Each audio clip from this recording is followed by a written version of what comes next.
The vetting of over 80,000 officers, should I say senior officers, is currently ongoing at the Kenyatta International Conference Center, that is the KICC. And Richard Tinina is there to bring us to speed with exactly what is happening in an effort to purge the police service out of the wrong impression that people have been having. And so here is Richard Tinina with the very latest from the KICC. Well, a very good evening to you, Bonnie. In fact, we are coming to you live from the Kenyatta International Convention Center, where in the last 1 hour or so, the vetting exercise for police officers was launched here.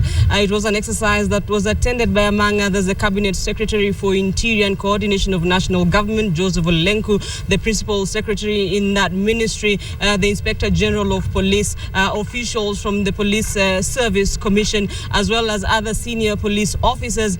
And this launch exercise will basically pave the way for the start of the vetting exercise. Remember, this is an exercise that ought to have started months ago, but faced opposition from some police officers who perhaps fear that they may lose their jobs after the vetting exercise. It is an exercise that is aimed at assessing the competencies, the integrity and suitability of police officers to serve in the police force. The police force has been facing an image crisis, and analysts say that perhaps this vetting exercise will sort of pave the way for the police force to rebrand itself. Basically, the launch exercise was just that. The vetting does not kick off immediately. What will happen is that beginning this afternoon and in the coming few days, police officers will be collecting forms which they will be required to fill with information that is needed by the vetting panel. They should return those forms by the 7th of December. And the vetting exercise should then kick off on the 17th of December. And one message that reverberated through all the speeches that were made this morning was one of an assurance to police officers that the vetting exercise will be fair and transparent.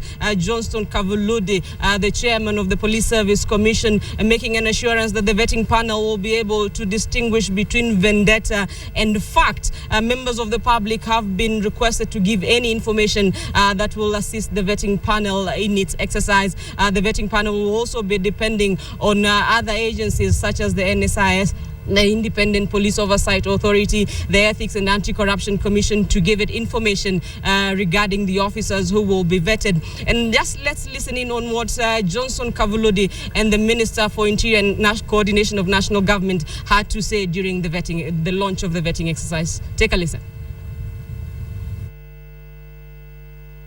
The names of the police officers to be vetted, Cabinet Secretary, have already been published in the print media, and the Commission has requested the public to provide any information that may be useful in the vetting process.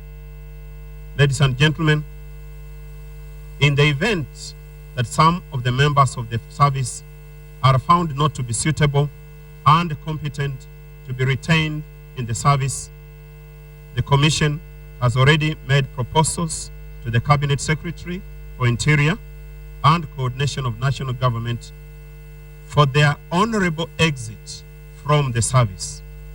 The exercise is provided for in the National Police Service Act as a mechanism for transiting to the National Police Service from the former Kenya Police Force and Administration Police Force. I wish to encourage all officers to take the exercise positively and to appreciate the Inspector General, his two deputies, and the Director of Criminal Investigations were subjected to the same process.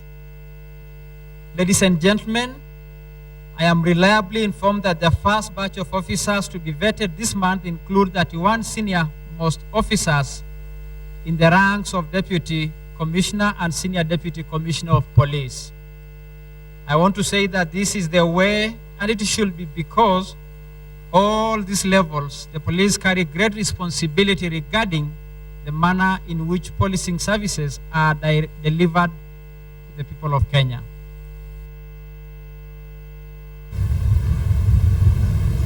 Indeed, 31 senior police officers, including DCP, that is Deputy Commissioner of Police, Deputy Commissioner of Police in the rank of DCP2 and DCP1, will be among the first to be vetted. In their speeches, Kavuludi, they are talking about an honorable exit. They did not elaborate exactly what that will involve, but the Minister for Interior and Coordination of National Government, Joseph Olelenku, saying that he will present a paper before the cabinet to get funds that will be used then to give a send-off package to those who will not meet the standards when they are vetted.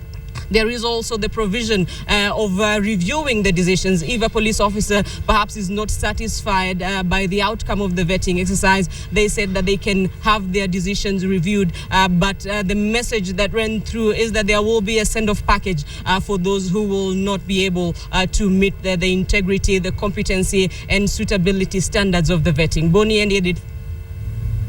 All right, Richard, many thanks for clarifying that matter of the police vetting. And we do know that senior police officers are the ones undergoing the vetting. And of course, the IG, his deputies, and the director of the CAD have already gone through a similar process.